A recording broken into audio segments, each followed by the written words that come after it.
Mẹ viêm trời.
SacDepSpa xin nghe ạ.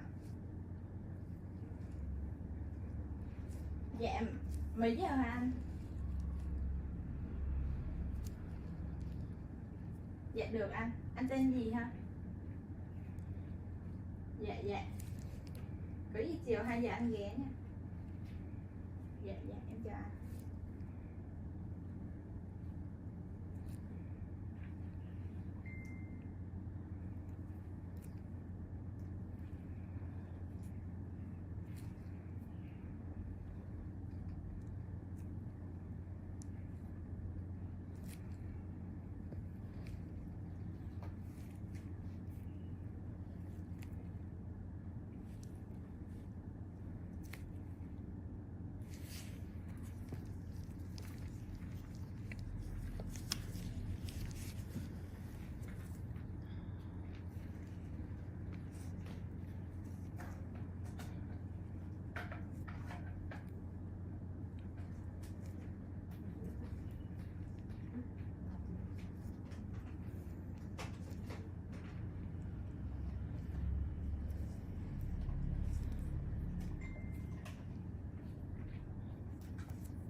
Dạ alo, SacDepSpa xin nghe ạ.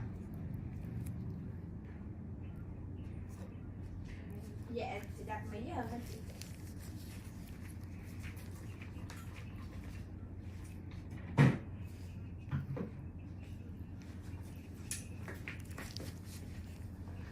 Dạ dạ chị tên gì hả chị?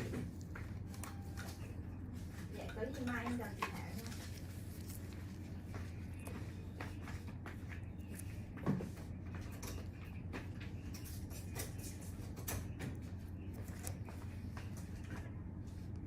Dạ có gì sáng chị tới tầm 9 giờ á chị.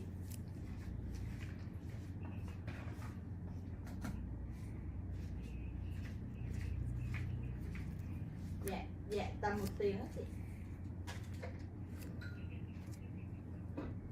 Dạ thì cơ bản bên em là 250 chị.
Chị khó xíu, còn cái mũi là xong mà em ha. Thôi rồi.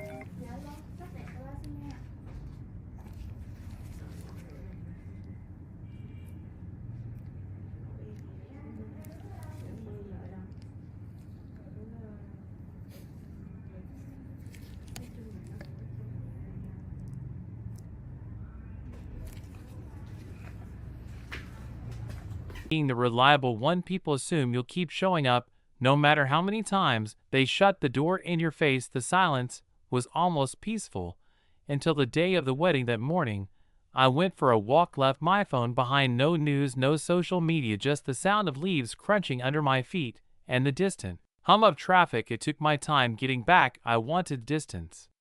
I wanted the space between me and whatever chaos was unraveling because I knew that somewhere right about now guests were arriving to a locked venue with no chairs, no food, no music, no flowers. I imagined Jordan's mother pacing, Emily crying, my mom trying to reach me, her voice tight with rage and desperation. When I finally got home, my phone was vibrating off the counter. 67 missed calls, 43 texts, 6 voicemails. Top message was from my mom, Adrian. What did you do? People are showing you pan. Nothing is.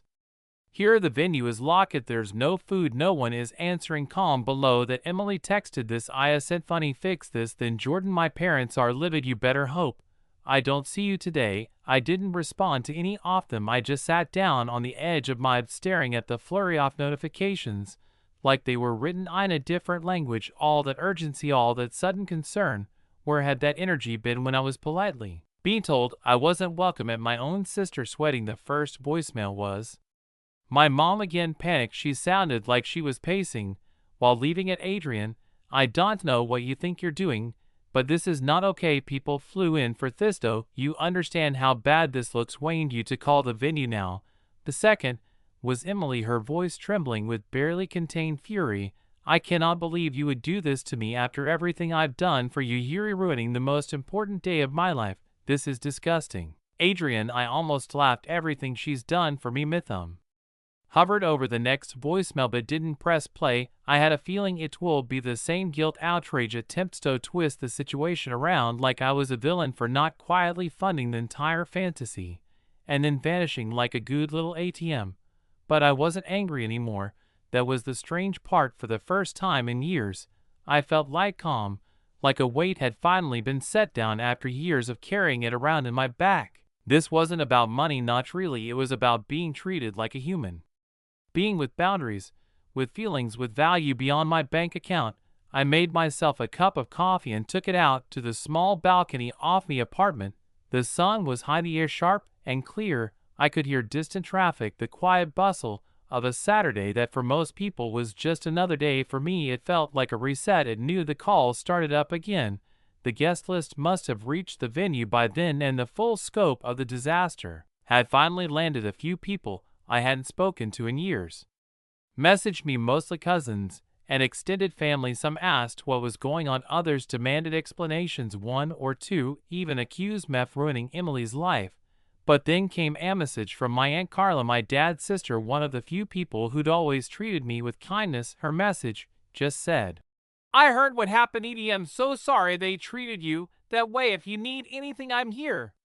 That was the only one I answered. By late afternoon, things were unraveling. Publicly, photos started surfacing online. Guests in suits and cocktail dresses standing outside a locked venue. Someone had snapped a shot of the closed for private event sign still taped to the gate untouched. Another had taken a video of Jordan arguing with what looked like a parking attendant.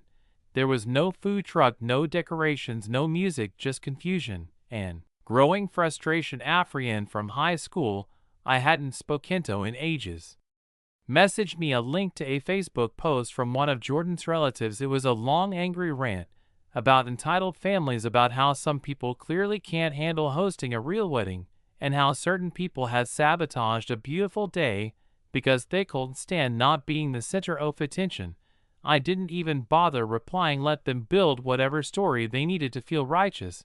But then around 5:12 p.m. my phone rang again.